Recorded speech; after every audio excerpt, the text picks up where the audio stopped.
الحمد لله الذي شرفنا لعلوم الحديث والقرآن، والصلاة والسلام على من قال إنما بعثت معلما. أما بعد، أعوذ بالله من الشيطان الرجيم. بسم الله الرحمن الرحيم. وعلم آدم الأسماء كلها، وقال النبي صلى الله عليه وسلم: العلم نور. وقال علي رضي الله عنه: رضينا قسمة الجبار فينا، لنا علم وللجهال مال، فإن المال يفنى عن قريب، وإن العلم يبقى لا يزال. ہم سے تاریخ ہے، تاریخ کا عنوان ہے ہم سے تاریخ ہے، تاریخ کا عنوان ہے ہم. وقت بھی جانتا ہے، وقت کی پہچان ہے ہم سے الجھو گے تو انجام برا ہوگا، ہم سے الجھو گے تو انجام برا ہوگا. رب کعبہ کی قسم صاحب ایمان ہم. قابل سب تقریم اساتذہ اکرام، مہمان آمدان اور میرے ہمدرد محمد شرف ساتھیوں، السلام علیکم ورحمۃ اللہ وبرکاتہ.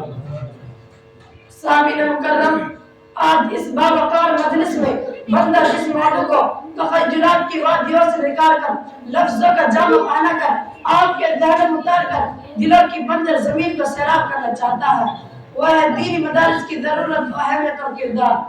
سامعین محترم، اس امت کی رہنمائی کے لیے جو پہلا مدرسہ قائم ہوا وہ غار حرا تھا، جس کے معلم اول رب کائنات، متعلم اول رحمت کائنات، واسطہ اول جبرائیل امین، کتاب اول قرآن کریم اور مخاطبین اولین صحابہ کرام کی جماعت تھی. سامعین محترم، لوگوں کا عام خیال یہ ہے کہ مدرسہ ایک مخصوص چار دیواری کا نام ہے، مدرسہ شاندار عمارت کا نام ہے، مدرسہ پرشکو ہاسٹل اور پرکشش درسگاہ کا نام ہے. اسی لیے وہ یہ سمجھ بیٹھے ہیں کہ اگر مدرسے کی عمارت کو گرا دیا جائے تو مدرسہ ختم ہو جائے گا، لیکن میں اس پر ان لوگوں کی پرزور تردید کرتا ہوں. سامعین محترم، مدرسہ سنگ و خشت کے ڈھیر کا نام نہیں، مدرسہ فلک بوس عمارت کا نام نہیں، مدرسہ مزین اور متعین کمروں کا نام نہیں.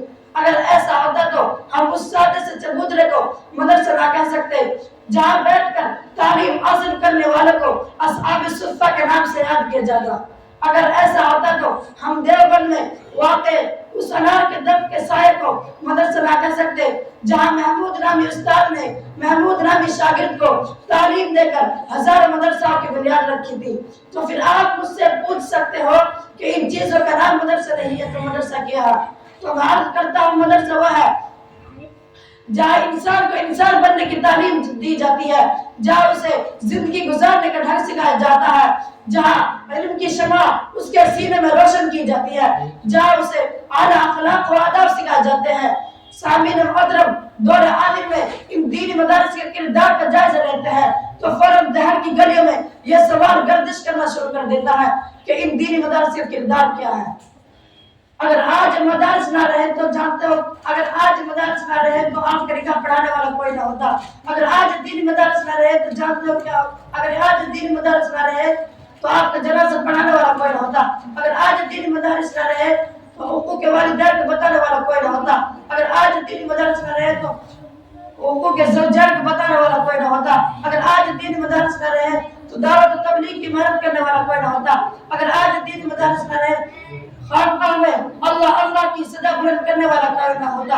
اسی لیے کسی شاعر نے کیا خوب کہا ہے: چشمے فلک بھی پلک چکی ہے ہمیں نگاہ کار سے، چشمے فلک بھی پلک چکی ہے ہمیں نگاہ کار سے، پوشیدہ کیوں کر رہ گئے ہمارے اثر خیال سے. سامعین محترم، علامہ اقبال علیہ الرحمہ جن کی زندگی کا اکثر و بیشتر حصہ کالج اور یونیورسٹی میں گزرا، ان کی قلم دلانہ نگاہ کتنی دور رس اور حقیقت شناس تھی. فرمایا ان مکتبوں اور مدرسوں کو اسی حالت میں رہنے دو، غریب مسلمانوں کو بچوں کو انہی مدرسوں میں پڑھنے دو. اگر یہ علماء اور مدارس نہ رہے جانتے ہو کیا ہوگا؟ جو کچھ ہوگا اس کو میں اپنی آنکھوں سے دیکھ کر آیا ہوں. اگر آج بر صغیر کے مسلمان ان مدرسوں کے اثر سے محروم ہو گئے تو بالکل اسی طرح ہوگا جس طرح اندلس میں ہوا. آج قرطبہ میں مساجد اور مدارس کے کھنڈرات کے سوا اسلام کی تہذیب کا نشان نہیں ملتا. علامہ فرماتے ہیں اللہ سے کرے دور تو تعلیم فتنہ، اللہ سے کرے دور تو تعلیم بھی فتنہ، املاک بھی اولاد بھی جاگیر بھی فتنہ، نہ حق کے لیے اٹھے تو شمشیر بھی فتنہ، شمشیر میں کیا نعرہ تکبیر بھی فتنہ، وما علینا الا البلاغ۔